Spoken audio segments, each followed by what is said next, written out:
রাজনৈতিক রং না দেখে অ্যাকশনে শুভেন্দু সরকার। কাকদ্বীপে দেবু দাস খুনে জালে এবারে 10। সিপিএম কর্মী দেবু দাস এবং তার স্ত্রী খুনে 10 জনকে পাকড়াও। 2018 সালে পঞ্চায়েত ভোটের আগের রাতে পুড়িয়ে খুনের অভিযোগ। গতকাল মুখ্যমন্ত্রীর সঙ্গে সাক্ষাৎ নিহত দম্পতির ছেলের। তদন্তের আশ্বাস দিয়েছেন মুখ্যমন্ত্রী। মুখ্যমন্ত্রীর আশ্বাসে 12 ঘন্টার মধ্যে অ্যাকশন মোডে পুলিশ।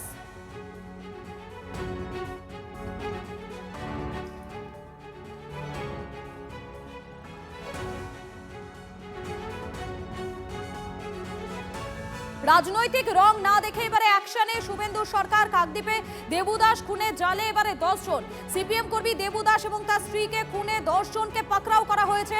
2018 সালে আপনাদের মনে থাকবে পঞ্চায়েত নির্বাচনের আগের রাতে একেবারে পুড়িয়ে খুন করে দেওয়ার অভিযোগ ওঠে। গতকাল মুখ্যমন্ত্রীর সঙ্গে সাক্ষাৎ করেছেন নিহত এই দম্পতির ছেলে।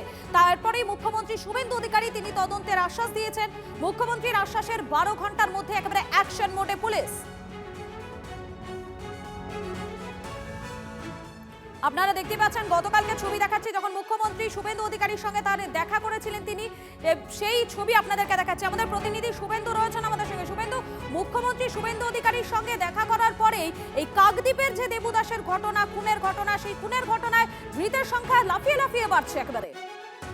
দেখো, তোমাকে জানিয়ে রাখবো 2018 সালে পঞ্চায়েত নির্বাচনের আগের রাতে কাকদ্বীপের বুদাখালীর সিপিএম সমর্থক দম্পতি দেবু দাস এবং উষা দাসকে পুড়িয়ে খুনের ঘটনায় গতকাল নিহত দম্পতির ছেলে দীপঙ্কর দাস মুখ্যমন্ত্রী শুভেন্দু অধিকারীর সঙ্গে দেখা করেন।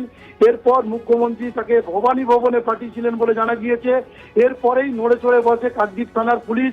রাতেই 10 জনকে এফআইআর তালিকায় নাম থাকা 10 জনকে জিজ্ঞাসাবাদের জন্য থানায় ডাকা তুলে নিয়ে আসা হয়েছে।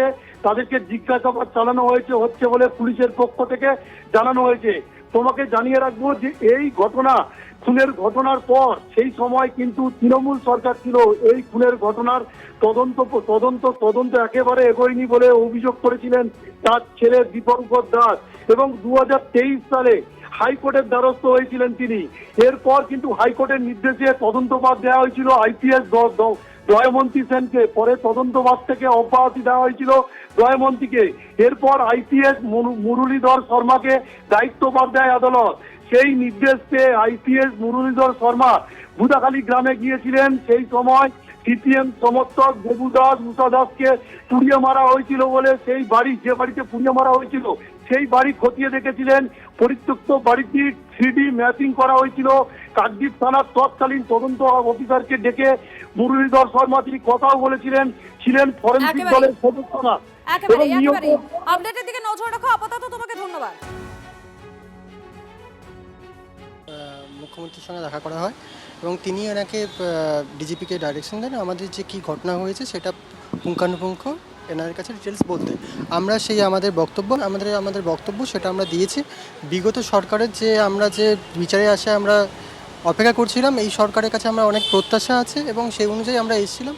আমরা সেই আশাই আছি আমরা সেই বিচারটা পাবো। না, কিছুই হয়নি, কারণ 2018 থেকে আজকে 2026 কিছুই হয়নি, কেউ অ্যারেস্ট হয়নি।